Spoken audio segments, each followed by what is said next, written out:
Isang masagana at manigumbagong taon mga kamay-ari. Sa pagsisimula ng taong 2025, inihahandog ng Caritas et Labora ang Members Perfect Attendance Recognition Program. Manood at makinig para sa napakagandang sorpresa ang naghihintay sa inyo. Ang ating programa para sa taong ito ay pagpupugay sa dedikasyon at tapat na paglilingkod, karangalan at kahusayan ng kooperatiba. Layunin ng programang ito ang kilalanin at gantimpalaan ang mga miyembro may perpektong pagpasok sa business partners sa buong taon ng 2025. Hinihikayat ang pagiging maagap, responsable at may dedikasyon sa trabaho. Mga pamantayan ng kwalifikasyon.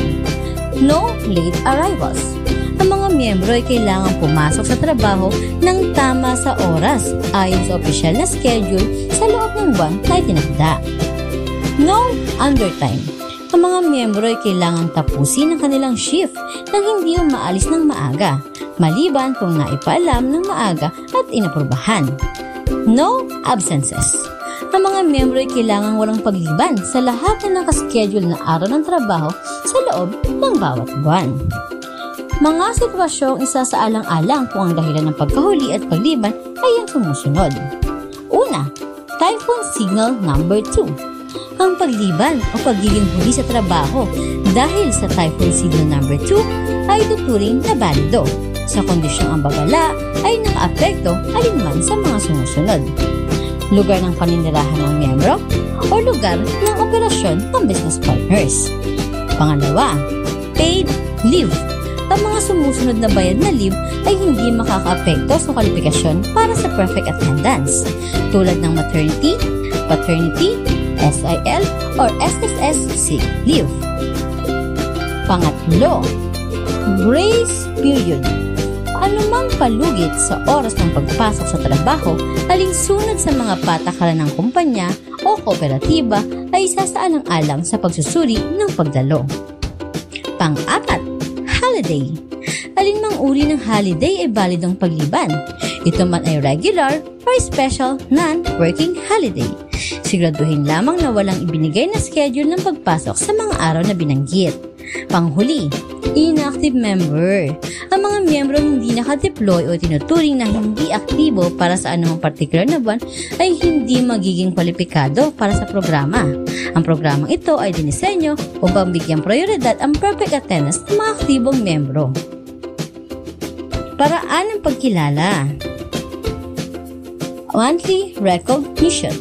Ang mga miyembro nakatugon sa mga kinakailangang attendance para sa buwan ay makatatanggap ng Certificate of Perfect Attendance sa unang linggo ng sumunod na buwan. Quarterly recognition. Ang mga miyembrong may consistent na perfect attendance sa loob ng ilang mga quarters ay makatatanggap ng Labora Badge. Mga dapat tandaan. Ang mga members na may perfect attendance sa lahat ng 4 na quarters ay hindi natatanggap ng Star Badge. Ngunit, otomatikong kwalipikado para sa taunang insentibo. Ang mga kwalipikadong miyembro para sa quarterly recognition ay i-anunsyo at i-monitor ng assigned na HR supervisor. Tinitiyak nito na ang lahat ng mga nararapat na pagpupuri sa maayos na serbisyo ay agad nakikilalanin at naitala. Mga uri ng Labora Badge. Una, isang star para sa pagpapanatili ng perfect attendance sa unang quarter. Pangalawa, 2 stars para sa pagpapanatili ng perfect attendance sa ikalawang quarter. Pangatlo, 3 stars para sa pagpapanatili ng perfect attendance sa ikatlong quarter. Paraan ng pag-monitor at pagkilala. Ang HR department ay susubaybayan ang mga record ng attendance at magbibigay ng mga certificate at Labora Badge sa unang linggo ng sumunod na buwan o quarter. Ang assigned HR supervisor ang siyang responsable sa pagmamonitor ng attendance at pag-announce ng mga karapat-dapat na miyembro sa pagtatapos ng bawat quarter. Ang taunang patak distribution ay pamamahalaan ng kooperatiba at ipamamahagi sa mga karapat-dapat na miyembro sa December 2025. Ang halaga ng nasabing annual padlock ay may isang malaking sorpresang naghihintay sa inyo. Muli, ito ang Members Perfect Attendance, pagpupugay sa dedikasyon at tapat na paglilingkod, karangalan at kahusayan ng kooperatiba. Maraming